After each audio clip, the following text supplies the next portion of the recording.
Okay, we are continuing our introductions on Kabbalah and Kabbalistic concepts. Today I want to talk about attainment. How attainment in Hebrew is called hasaga. Hasig is to achieve, to attain. So there are two different types of attainment. There is the attainment of the intellect and the attainment of the senses. The attainment of the senses includes every single thing that you are going to be able to attain, to receive, to get through your five senses. The intellectual, sikhli, intellectual attainment includes everything that a human, that a person could attain with his intellect, with his brain, without a direct usage of his senses. For example, if a person brings his hands closer to a fire, therefore he learns on the concept of heat. That's how you learn about heat, right? That's what we tell the kid, don't touch it, it's hot. And then, then the kid touches it, oh, it's hot. And when you do so, you learn about heat through your feeling, through feeling to touch it. When a person hears, for example, about a fire, therefore he comes to the conclusion that in the place of the fire, there is great heat. We already learned this. That knowledge, that acquirement of knowledge is called what we call hasagat sechel, is understanding with your intellect. Actually, you didn't have to go to the fire to actually know or to really feel how hot it is. You know that it's very hot and you know what it means. To a certain extent, we as humans don't really have, or it's near impossible for us to have, a pure intellectual attainment or understanding without something that has to go through our senses. And because in any conclusion that we have, or we're coming to any conclusion, we call upon and we join together at this level or another our experience or past experience, or physical past experience that we had acquired in those rules, that we acquired, whether it's seeing and so on and so forth. If, for example, you try to describe the color red to a blind man, it will be impossible. How could you describe red? But if I'll tell, for example, Sam or Josh or David, red, go get me a red fruit, and they'll go get me, maybe they get me different red fruit, but they're all going to be red. There's not going to be question about it. And it's almost like you can't really, I don't know if you're aware of that, but maybe Zalman could relate to it. But you can't really dream about something that or someone that you haven't seen, or you haven't been in or experienced. If I'm going to tell you, for example, dream about Moshe Rabbeinu, right? Maybe you'll be able, or maybe you tell me, oh, I dreamt about Eliyahu. So maybe that Eliyahu is somewhere a figure of a person that you saw somewhere in the past, and now he came to you in a dream. But it is, and that's the difference between dreaming and prophecy.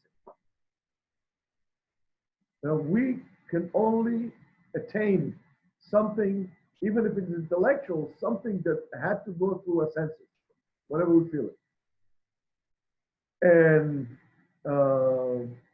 intellectual attainment is more real than physical attainment, because our senses could really mislead the person.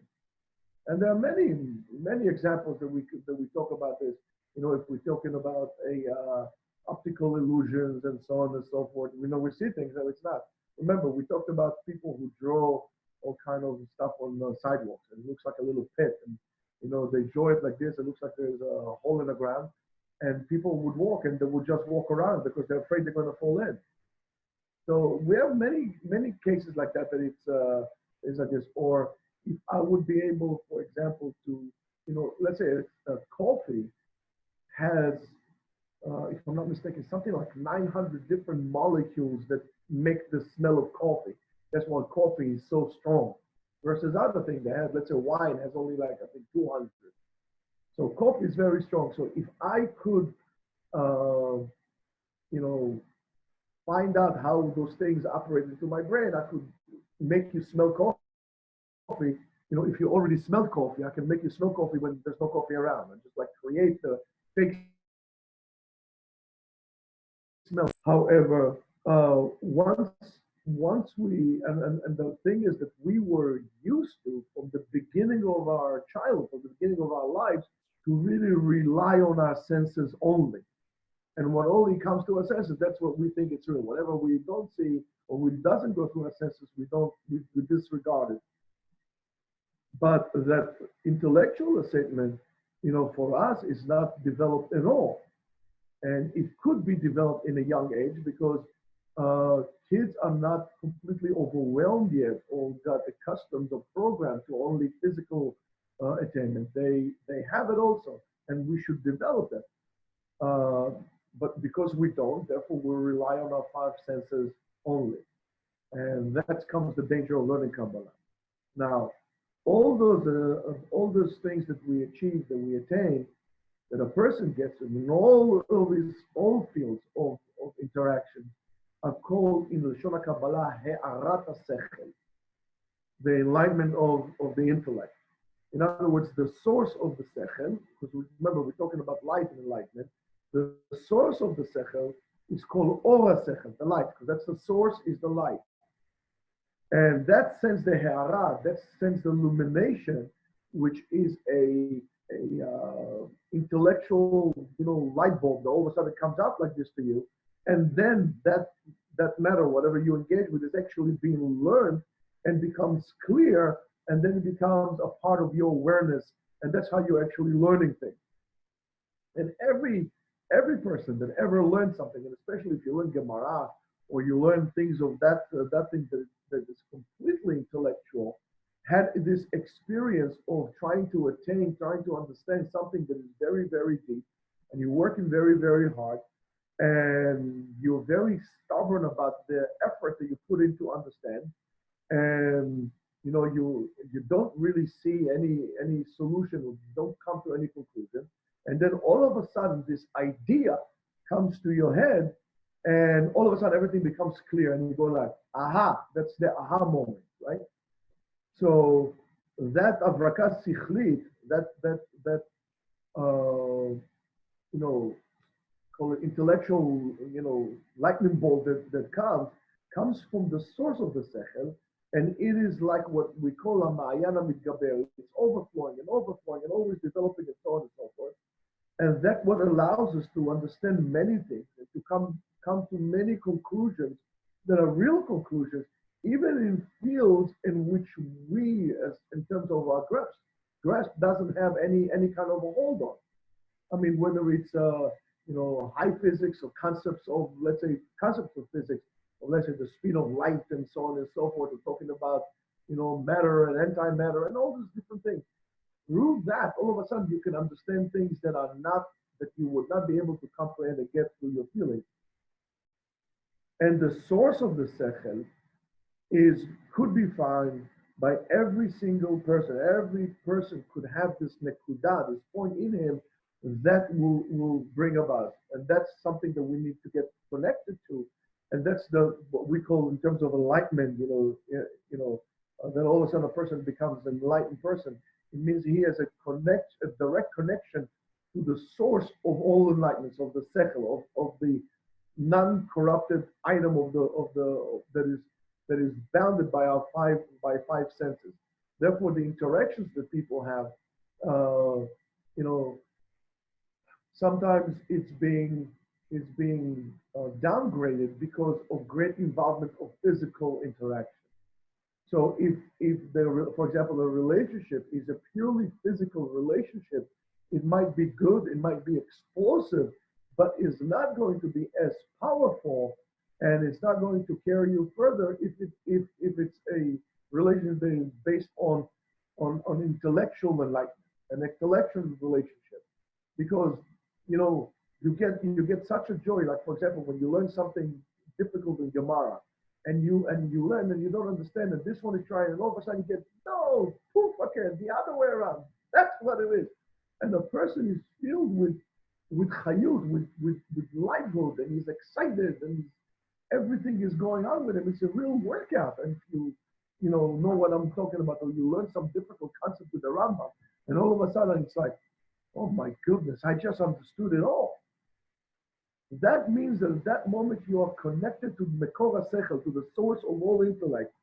And in Kabbalah, the Chachamim, the sages, the masters of Kabbalah, sees our neshama as Mekor HaSechel, because the neshama is the place that is not corrupted, is not physical.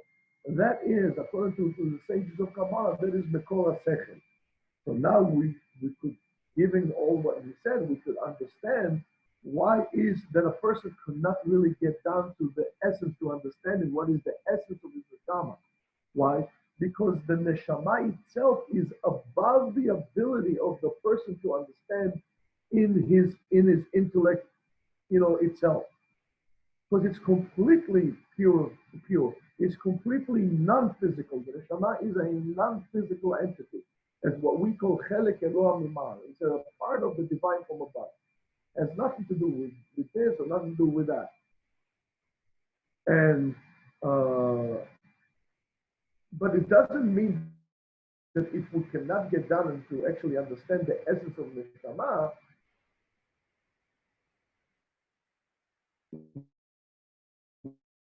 we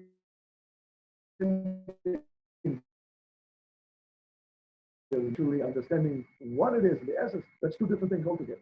I mean, it's like trying to, again, I always felt very, a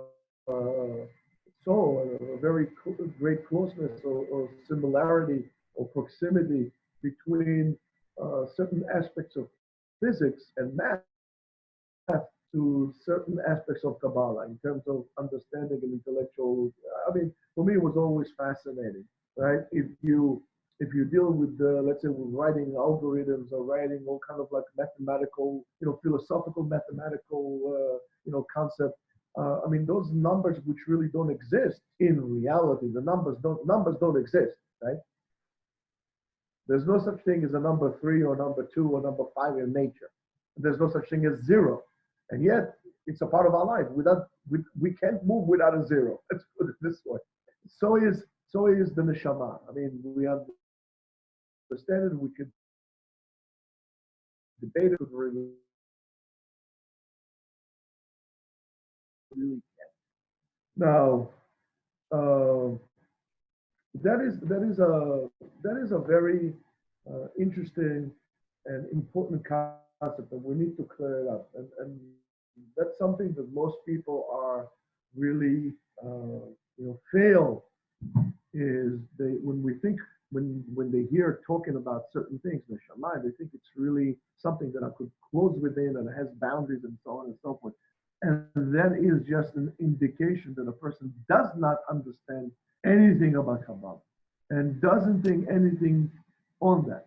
Now, when the Mekubalim, for example, look internally inside, they look into themselves, they look into the depths of the neshama, and in that they found different gates and different openings in the neshama to different layers, or to the purest layers of their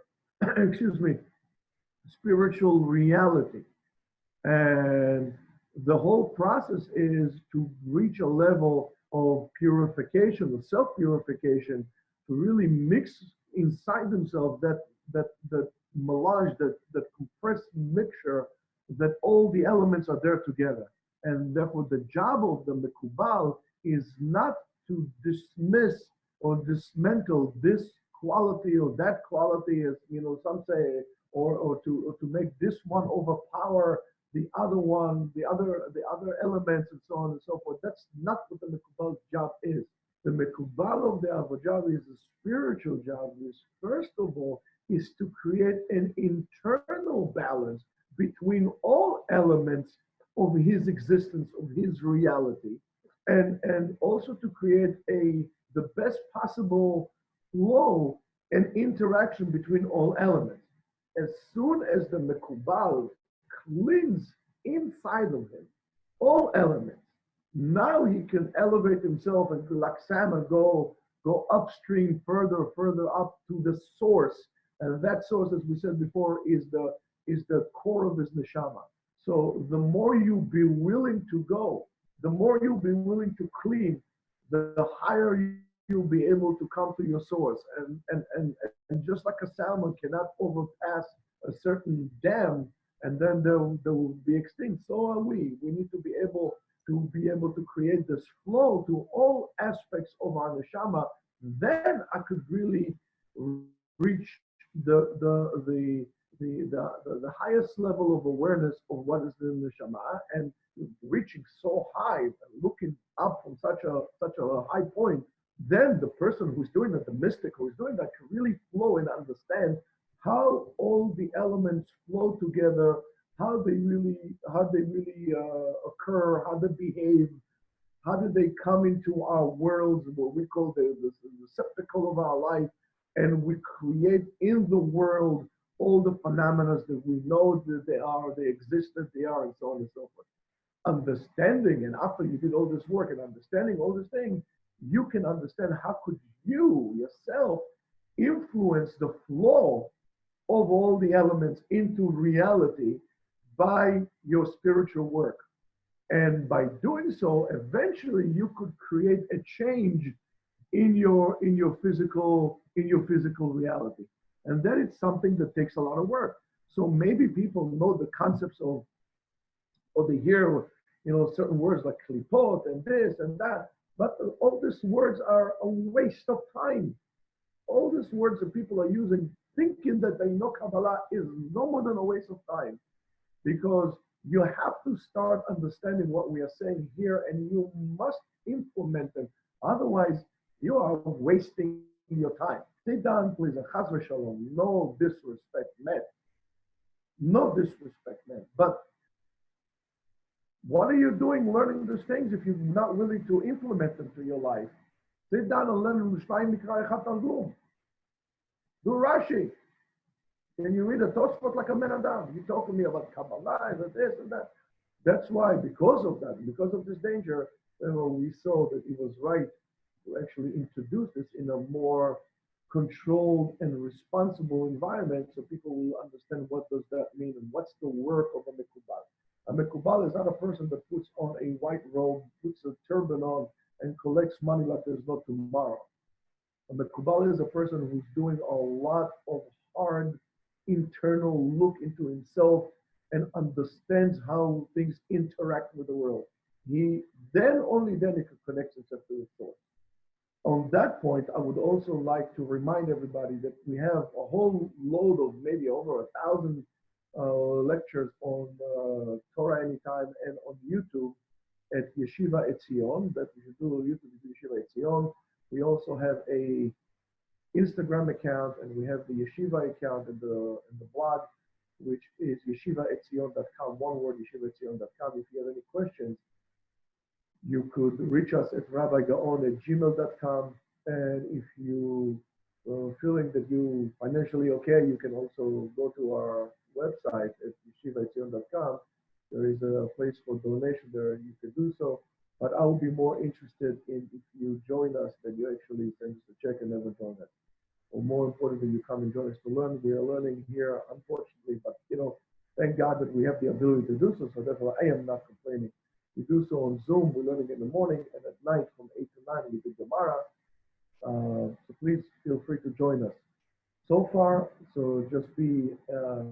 want to wish everybody to be safe. Thank you for joining us, and hope to see you tonight, and hope to see you soon.